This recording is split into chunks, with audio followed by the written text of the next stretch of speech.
معزز زما درته ووایي چې دا د روژې میاشت ده، دا یو ډېر قدردانه میاشت ده. په دې میاشت کې باید مسلمان د مسلمان سره همدردي وکړي.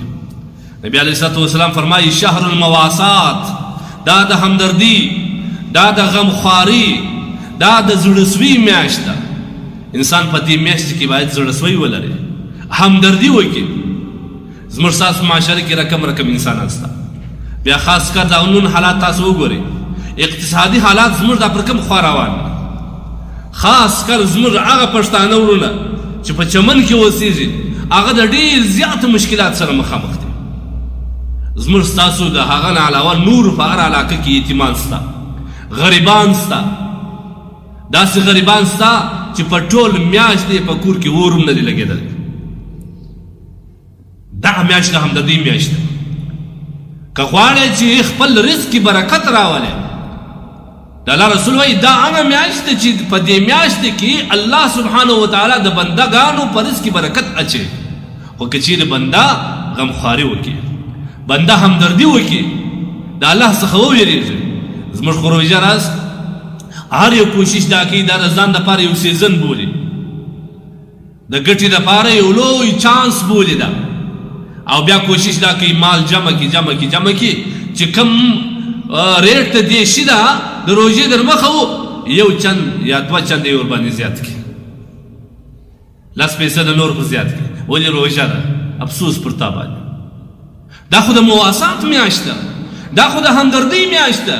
په دې کې باید ته ګټه ونه کړې، الله سره وعده وکړې چې خدای ستا مؤمنان، ستا بندګان دا ما ته راځي، پر ما باندې دی یو قسم زړه لري، ای الله زما ستا سره وعده چې دا شی به زه په خپل سر وکړم، او که په سر نه وي په محدوده ګټه مې ورکوم.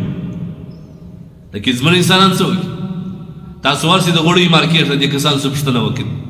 الحمدلله زموږ متدین مسلمانان ډېر شته، په دغه تجارانو کې ډېر ښه تجاران شته، خو موږ بعض یادو هغه ته وایي چې په دې میاشت کې ګټې مه کوه، په دې میاشت کې چاړه مه تېروه، چې ته د مخ څه ورته ناستې چاړې تېرې چې کله به مې چانس راسي او یو پې حلال کړم په دې باندې. دا د غریبان دي په دې کې، دا ګوره په قرض یې د چا څه پیسې اخیستې دي، یوه ډبه غوړي کور ته وړي، په زاري یې ځینې اخیستې دي. دې کسانو په قرض باندې، دې کسانو یو مسلمان ته په منت کولو باندې، په زاري کولو باندې دا پیسې لاس ته راوړي دي او در تا پر راغلی دي. تا څه به وکړې؟ تا د ده سره کم قدرداني وکړه، تا د ده سره کم همدردي وکړه. ګورې مه کوي عزیزانو، خاص کر تجارانو ته وایم په دې میاشت کې که چیرې سړی د 1 روپۍ زکات وباسي، مطلب 1 روپۍ د الله په لار کې ورکړي، دا الله سبحانه وتعالی بېشماره اجرونه په دې باندې کوي. که زکاتونه لري په دې میاشت کې وشیندئ. که ستا د زکات په پیسو باندې یو روژاتي روژهمات پیدا کړي، روژه یې په ماته کړه، څه خیال دی؟ زکات خو دې ادا سو، د هغه په ضمن کې روژاتي ته دې روژهمات هم ورکړي. د دې اجر په راتلونکي حدیث کې به درته بیان کړم. یوه روژاتي ته روژهمات ورکول څومره اجر لري. ستا په زکات باندې هغه مړ شو، هغه ستا په پیسو باندې، ستا په زکات باندې په بازار کې یو شی رانیوي، کور ته یوړي، ستا په دغه پیسو باندې 10 کسانو روژهمات وکړي. ته د خدای نور څه غواړې؟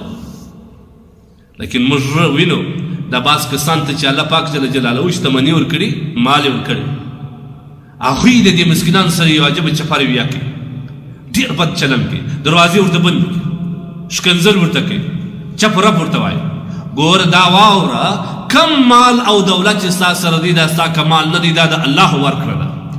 الله پر دې هم قادر دی، الله پر دې هم قادر دی چې دغه مال دغه دولت ستا څخه واخلي، د هغسې تا د یو چا ودر ته ودري او د هغسې په ظاهره خوله دې ودري، او تا ته خپل کوچنیانو پېغور درکوي چې په کور کې هېڅ شی نشته، ته څنګه په کور ناست یې.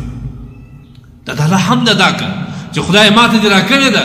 ستا پر سرخان باندې د الله څومره نعمتونه پراته دي، ستا پر سرخان باندې څومره زیات رقم خواړه پراته دي، لیکن ورسه د غریب او د مسکین کور ده چې هغوی به یا په پیازو ډوډۍ باندې ګزاره کوي، غوړي نه لري، او یا به دوی کتغ نه لري، که کتغ لري یو عاجز معمولي کتغ، یا به کډو وي یا به سبزي یا به داسې دا کتغ به د دې ګزاره یې مه کوئ عزیزانو.